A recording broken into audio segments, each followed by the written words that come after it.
اگر آپ کا خیال یہ ہے کہ اخبار رسائل سے اور ان ننھے موبائلوں سے دین کی باتیں پہنچا دینے سے میرا دعوت ہو جائے گا، میں آپ سے 100 بار اللہ کی قسم کھا کر عرض کرتا ہوں کہ دعوت مدنی عبادت ہے، یہ کسی قلم سے، کسی رسالے سے، کسی اخبار سے، کسی ذریعے سے ہی فریضہ نہیں ہو۔ آپ جتنے چاہے میسج کر لیجیے، جتنے چاہے آپ پیغامات بھیج دیجیے دین کے۔ میں 100 بار قسم کھا کر کہتا ہوں، آپ کے ذمہ جو دعوت کا فریضہ ہے اللہ نے کیا آپ کے ذمہ، وہ آپ کے بدن کے استعمال کیے بغیر ادا نہیں ہوگا، جس طرح نماز آپ کے بدن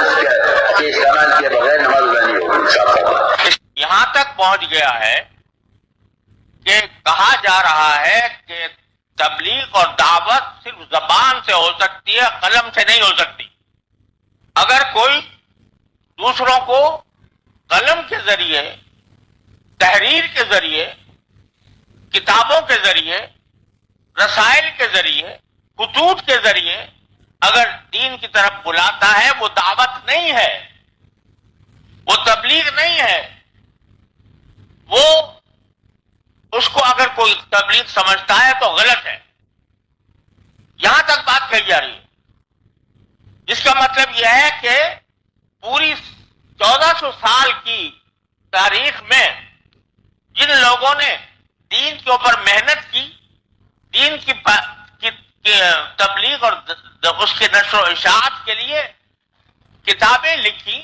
قرآن کی تفسیر کی، حدیث کا درس دیا،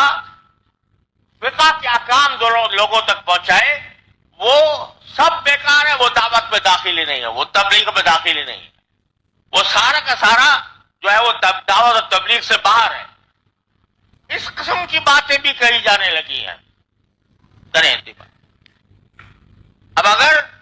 اس کے معنی کیا ہوئے کہ یہ خاص طریقہ جو حضرت مولانا محمد الیاس صاحب رحمۃ اللہ علیہ کے قلب پر اللہ تعالیٰ نے القاء فرمایا اور وہ بڑا مفید ثابت ہوا، اس سے پہلے جو کچھ ہوا ہے وہ نہ کوئی دین کی دعوت تھی، نہ تبلیغ تھی، نہ دین کی کوئی خدمت تھی، اور خدمت دین منحصر ہے اسی خاص طریقے میں جو مقرر کر دیا گیا۔ اگر کسی خاص طریقے کو جو کسی مصلحت کے تحت دین کے کام کے لیے اختیار کیا گیا، اس کو لازم، اس کو فرض عین سمجھ لیا جائے تو وہ پھر بدعت بن جاتا ہے۔ اسی کو بدعت کہتے ہیں۔ بدعت اس کو کہتے ہیں کہ دین میں کوئی ایسی نئی بات پیدا کی جائے کہ جس کا تصور نہ نبی کریم صلی اللہ علیہ وسلم نے پیش کیا، نہ صحابہ کرام کے زمانے میں ہوا، نہ وہاں چلہ تھا، نہ وہاں گشت تھا، نہ وہاں فیروزہ تھا، لیکن اس کو لازم قرار دے لیا جائے تو وہ بدعت بن جاتا ہے۔